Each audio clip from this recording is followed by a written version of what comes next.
ঊনকোটি জেলার কৈলাসহর মহকুমার সীমান্তবর্তী এলাকা দিয়ে রোহিঙ্গারা কাঁটাতারের বেড়া পেরিয়ে উত্তর জেলার ধর্মনগরে প্রবেশ করেছে। এদের মধ্যে ছিল 2 জন শিশু, 4 জন অপ্রাপ্তবয়স্ক তরুণী এবং 11 জন প্রাপ্তবয়স্ক নারী পুরুষ। তারা ধর্মনগর আইএসবিটি থেকে গতকাল রাত্রিবেলা পুলিশের হাতে ধরা পড়ে।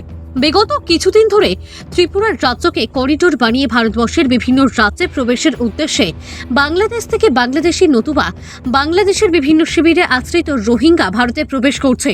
ধরা পড়া রোহিঙ্গা যুবক যুবতীরা জানিয়েছে তাদের বাংলাদেশের মৌলভীবাজার থেকে একজন দালাল মাথাপিছু 5,000 টাকা করে নিয়ে কৈলাসহরের একটি সীমান্ত এলাকা দিয়ে কাঁটাতারের বেড়ার উপর দিয়ে পার করিয়ে দিয়েছে। সেখান থেকে পায়ে হেঁটে তারা কৈলাসহরে আসেন এবং বাসে করে ধর্মনগর আইএসবিটিতে পৌঁছায়। তাদের উদ্দেশ্য ছিল জম্মু কাশ্মীরে যাওয়া এবং সেখানে থাকা অন্যান্য রোহিঙ্গাদের সাথে মিলিত হওয়া, যেখানে তাদের আত্মীয় স্বজন রয়েছে বলে তারা জানায়। ধরা পড়া রোহিঙ্গারা জানিয়েছে তারা বাংলাদেশের বালুখালী, উখিয়া জেলা, কুতুপালং ইত্যাদি শিবির থেকে এসেছে। তাদের শিবিরের নম্বর ছিল 1, 8, 11, 13। বুধবার তারা ভারতবর্ষে প্রবেশ করে এবং গতকাল ধর্মনগরের রাত্রিবেলায় এসে পৌঁছায়। কাঁটাতারের বেড়া দিয়ে প্রবেশের সময় তারা কোনো বিএসএফ সদস্যকে বর্ডারে দেখতে পায়নি। তাদের উদ্দেশ্য ছিল ধর্মনগর রেল স্টেশন থেকে রেলে করে আসামের উদ্দেশ্যে যাওয়া এবং তারপর জম্মু কাশ্মীরে পাড়ি দেওয়া। তাছাড়া গতকাল চুরাইবাড়ি এলাকায় সন্ধ্যাবেলা আরও 7 জন রোহিঙ্গা ধরা পড়েছে চুরাইবাড়ি পুলিশের হাতে। তাদের বিরুদ্ধে আইন লাগু করা হয়েছে। ভানুচন্দ্রের রিপোর্ট, আসাম প্রাইম নেটওয়ার্ক।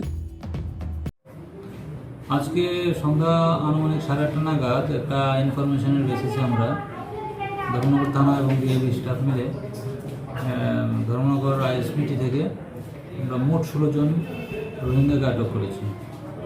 তারা অবৈধভাবে আমাদের রাজ্যে প্রবেশ করেছিল। তো আটক করে আমরা থানায় আনি তাদের বিরুদ্ধে আমরা আইনি কারবাই শুরু করেছি।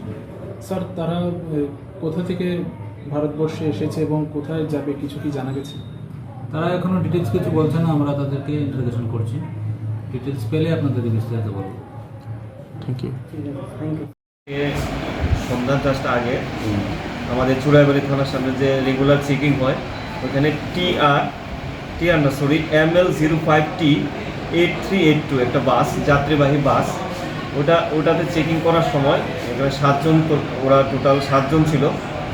তার মধ্যে 3 জন মহিলা, 2 জন শিশু আর 2 জন পুরুষ। তাদেরকে দেখে পুলিশের সন্দেহ হয়।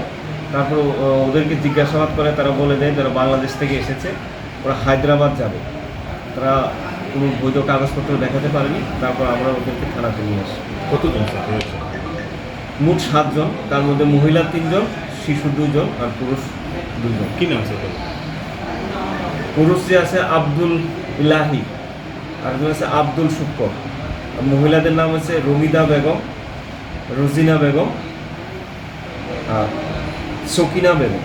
শিশু দুজন কি মেয়ে শিশু না ছেলে শিশু? মেয়ে শিশু, একজনের বাচ্চা। কোথা থেকে এসছে স্যার? তারা আমাদের যে প্রিলিমিনারি ওদের যারা ইন্টারোগেশন করা হয়েছে ওরা বলেছে যে বাংলাদেশ কক্সবাজারে ওদের রোহিঙ্গা ক্যাম্প আছে, ওই ক্যাম্প থেকেই ওরা এসেছে। ওরা হায়দ্রাবাদে রোজগারের উদ্দেশ্যে যাচ্ছে। ওরা নাকি হায়দ্রাবাদে আরও একবার গিয়েছিল। তো পুরা আমাদের এখনও তদন্ত শুরু হয়েছে, বাকিটা তদন্ত চলে আসবে। আমরা এই ভারতীয় ন্যায় সংহিতা যে নতুন আইন হয়েছে ওই আইনে এবং ফরেন অ্যাক্ট এবং পাসপোর্ট অ্যাক্ট মিলে যত লিগ্যাল সেকশন আছে ওই সেকশন ওদের বিরুদ্ধে আমরা কেস নিয়েছি। কালকে ওদেরকে আমরা কোর্টে প্রেরণ করব।